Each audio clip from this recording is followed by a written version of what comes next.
Olá, meu povo, eu sou o Padre José Maeldon e hoje estou participando do programa O Padre Responde. As crianças da nossa catequese elaboraram perguntas, alguns questionamentos, dúvidas que elas têm e enviaram para cá para que a gente pudesse escolher dessa caixinha aqui as perguntas delas e responder aqui para cada um de vocês. Eu sei que essas dúvidas não são só das crianças, também tem muito adulto que tem as mesmas dúvidas. Então vamos começar agora respondendo a primeira pergunta. E a primeira pergunta é esta: por que é tão difícil perdoar, mesmo sabendo que Jesus nos ensina isto? É aí que tá. A gente não só sabe que Jesus nos ensina isso, como pelo menos quem reza todos os dias o Pai Nosso, reza exatamente isto. Pai, perdoa-nos as nossas ofensas, assim como nós perdoamos a quem nos tem ofendido. O perdão é princípio básico da fé cristã. E o perdão, eu costumo dizer, quando você perdoa alguém, você não está dando nada para ninguém, você está dando para si mesmo. Presta atenção você, criança. Quem é que está pecando quando não perdoa? É a pessoa que precisa do perdão ou você que não está perdoando? Então, quem peca é justamente quem não perdoa. Portanto, quando você oferece o perdão a alguém, o perdão, na verdade, está voltando para você mesmo. Você é o mais beneficiado do perdão dado. É como São Francisco disse, né? É dando que se recebe. Então, é necessário perdoar sempre. O maior beneficiado é você quando oferece o perdão, tá? Então, ensinamento de Jesus. É só a gente criar vergonha na cara e perdoar de coração as pessoas, tá bom? Pergunta número 2. Vamos lá, mais uma dúvida. Veja bem, como Deus pode ver a gente e nós não podemos vê-lo? É só morrer.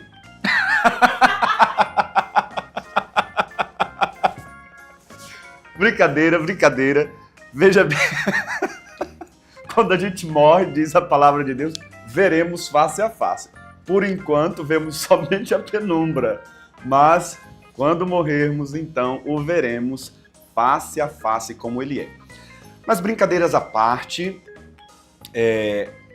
nós vemos Deus, né, com o coração, não necessariamente com os olhos. Deus é puro espírito e ele habita em nós. Lembra que Jesus diz no Evangelho, quando você recebe uma daquelas criancinhas, é a mim que recebe. Então, se fazemos o bem a uma daquelas crianças, é a ele que estamos também fazendo o bem. Outra vez também Jesus nos ensinou que todas as vezes que você dá de comer a quem tem fome, é a ele que você está dando de comer. Todas as vezes que você der de vestir a quem está nu, é a ele que você está vestindo. Então tem muitas formas de nós vermos Jesus, com o coração e também por meio das boas ações que nós fazemos a quem necessita.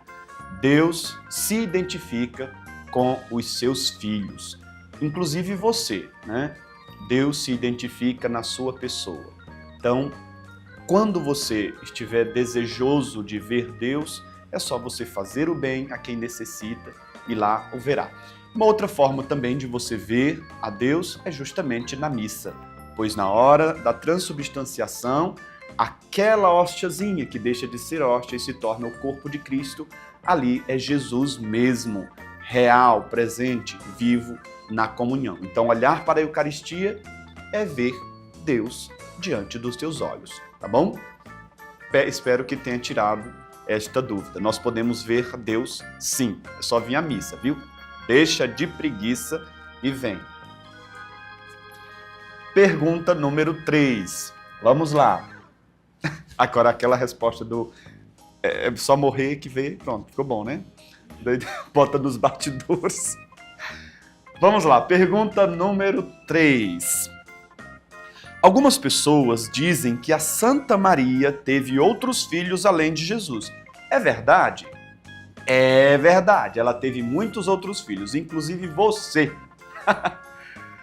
Mas entendi a pergunta. A verdade tem algumas correntes filosóficas, teológicas, alguns membros da nossa sociedade que afirmam isso justamente por causa daquela passagem em que é dito, né, que os irmãos de Jesus, os irmãos e as irmãs de Jesus e a mãe de Jesus estavam lá fora o aguardando. Nós temos que entender uma coisa, na época de Jesus não existia todas essas categorias familiares que hoje nós temos.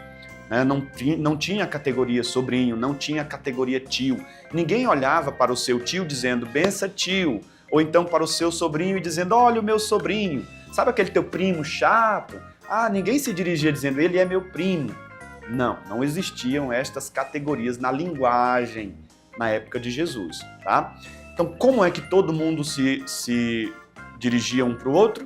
Chamando de irmão, né? Que inclusive hoje em dia a gente fala meu irmão, ô meu irmão, ô meu irmão.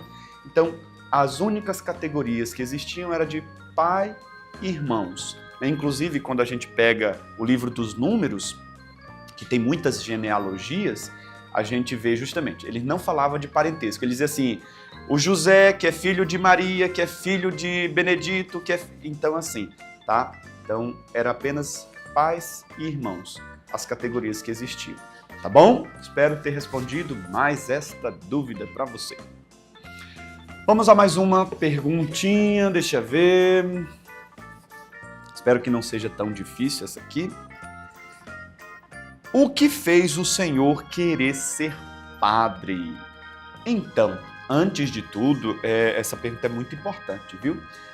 Antes de tudo, é que não é a gente que escolhe querer primeiro. É Deus que vem ao nosso encontro, né? Insere no nosso coração aquele pulsar, né? De querer ir ao encontro de Deus e querer servi-lo. E daí, aos poucos, à medida que a gente vai crescendo, a gente vai desenvolvendo o que chamamos de vocação, né? A gente vai fazendo o discernimento e descobrindo a vocação, que é justamente o chamamento de Deus na nossa vida. Minha mãe conta que eu sempre tive estas aspirações, quando criança brincava de ser padre, de rezar a missa, etc. e tal, mas foi na minha juventude, por volta ali dos 16 anos mais ou menos, é que então, né, eu senti muito forte no meu coração o desejo de ser padre e de querer servir a Deus.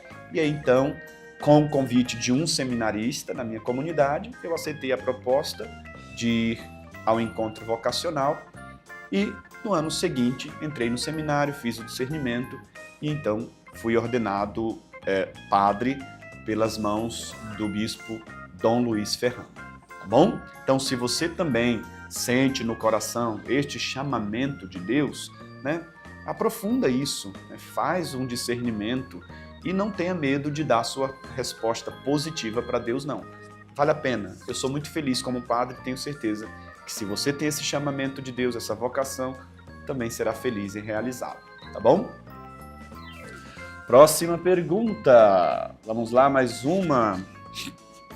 Esta aqui. Como lidar com um amigo chato? Seja menos chato que ele, que vai dar tudo certo. Brincadeira.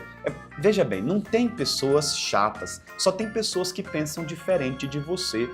Quando a gente se prende muito no orgulho, né? A gente acostuma a olhar para as pessoas com um olhar de julgamento, discriminação, de reprovação. Quando a gente trabalha a humildade dentro de nós, fica mais fácil acolher as diferenças das pessoas. Pensa nisso, não tem ninguém chato, só tem pessoa que é diferente de você. E como diz a propaganda da Globo, né? Ser diferente é normal. Tá bom? Próxima pergunta. É pecado não acreditar em algumas coisas do Velho Testamento? Então, essa pergunta aqui é muito difícil, porque tem alguma coisa no Antigo Testamento que a gente não deva acreditar? Tudo que está na Palavra de Deus, né, foi inspirado por Deus e é muito útil para nos enriquecer, nos fazer crescer espiritualmente. Tá? O que nós temos que entender uma coisa é não acreditar no que está ali, outra coisa é interpretar de forma coerente, honesta, né, os textos do Antigo Testamento, mas também os do Novo Testamento, tá bom? Então temos que acreditar em tudo que está ali. Porém, nós temos que entender que a palavra de Deus, sobretudo o Antigo Testamento, foi escrito há milhares e milhares de anos para uma cultura e um povo muito específico. A gente tem que aprender a interpretar esses textos. E para isso a gente precisa estudar muito, muito, muito, muito. Senão, a gente corre risco de não entender e, por isso mesmo, não acreditar. Tá bom? Deus abençoe você, fez essa pergunta muito difícil. Vamos mais uma pergunta. Está quase acabando. Próxima pergunta é assim. Alguma criança perguntou: se na oração falamos com Jesus e ele nos escuta, como nós podemos ouvi-lo? Bem, parecido com aquela de ver Deus, a oração, ela de fato nos permite ouvir Deus que fala em nós. Contudo, para você passar a ouvir Deus, não imagina como se você estivesse com o telefone no pé do ouvido, não, né? A voz de Deus na nossa vida, às vezes pode vir através da nossa mãe, às vezes pode ser numa missa que você escuta o padre falar e daí você diz: epa, peraí, o padre falou isso aqui e não é que é verdade? Eu vou mudar de vida. Então assim, às vezes a voz de Deus pode vir por meio de um amigo, por meio de algum familiar, enfim. Outras vezes a voz de Deus você escuta quando pega a palavra de Deus e a medita. Como é importante ouvir Deus lendo a Bíblia. Se você não lê a Bíblia, olha, vai ficar difícil de ouvir Deus. Mas se quer ouvir com clareza, pegue então, e nesse mês da Bíblia, leia Ezequiel, tá? Que é o livro que a igreja escolheu para a gente meditar neste mês de setembro. Tá bem? É assim que ouvimos a Deus. Vamos a mais uma pergunta. Próxima pergunta. Por que o padre não usa batina? Então, o uso da batina não é uma veste obrigatória, né? Eu prefiro o klezmer porque aqui no Brasil o negócio é quente, viu, criança? Muito quente. E a batina, tem gente que prometeu uma batina ao padre, até hoje não deu, né? Brincadeiras à parte. Crianças, é o seguinte, não é obrigatório usar batina, tá? E tem uns padres que usam, outros não usam, e assim, é muito livre. Eu prefiro usar as roupas do dia a dia, tá? Que são mais leves, são mais frias, enfim, tá? E sempre que posso, sempre que tenho vontade, também uso esta roupa clerical, que chamamos de klezmer, e acredito que seja suficiente, tá bom? Mais uma pergunta. Por que na missa as cores das roupas sempre são diferentes? Então, não só as roupas, mas como você bem deve ter percebido, também as toalhas do altar, do ambão e outras tantas, às vezes mudam a cor. É que a liturgia ela tem um ciclo.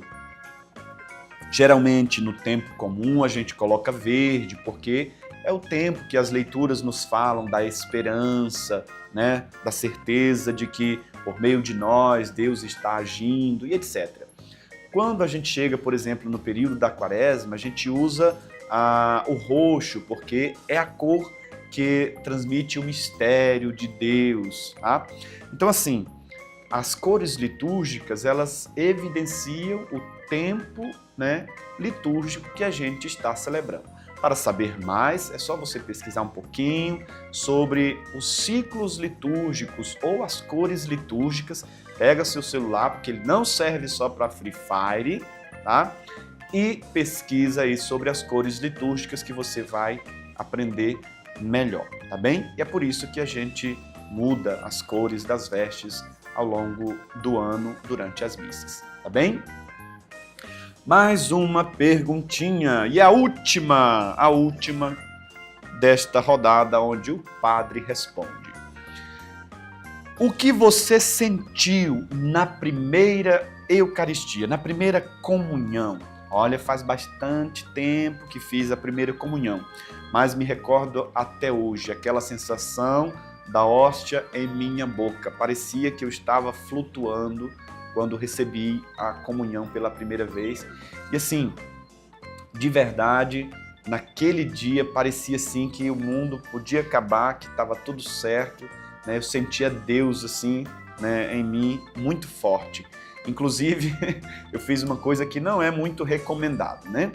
Eu deixei a hóstia na boca e fiquei sem mastigar ela em nada. E ela demorou a dissolver. É porque justamente eu queria experimentar e prolongar aquela experiência que eu estava tendo. Mas o normal é a gente colocar a hóstia na boca e pode mastigar, porque a intenção é comer mesmo, fazer aquela refeição, corpo de Cristo que nos é oferecido na Santa Missa, tá bom? Mas foi uma experiência de Deus muito grande que tive e, nossa, me alegro. Ainda lembro como se fosse ontem o dia da minha primeira comunhão, porque foi uma experiência maravilhosa na minha vida. Espero que você tenha sentido a mesma coisa também, tá bom? Então chegamos ao fim desta programação e eu queria agradecer imensamente a todos os patrocinadores que garantem que esta programação esteja no ar, tirando a dúvida do nosso povo. Seja você também um patrocinador do programa O Padre Responde, tá bom? Que as bênçãos de Deus sejam derramadas sobre você, sobre sua família e sobre o seu empreendimento. Em nome do Pai, e do Filho e do Espírito Santo. Amém.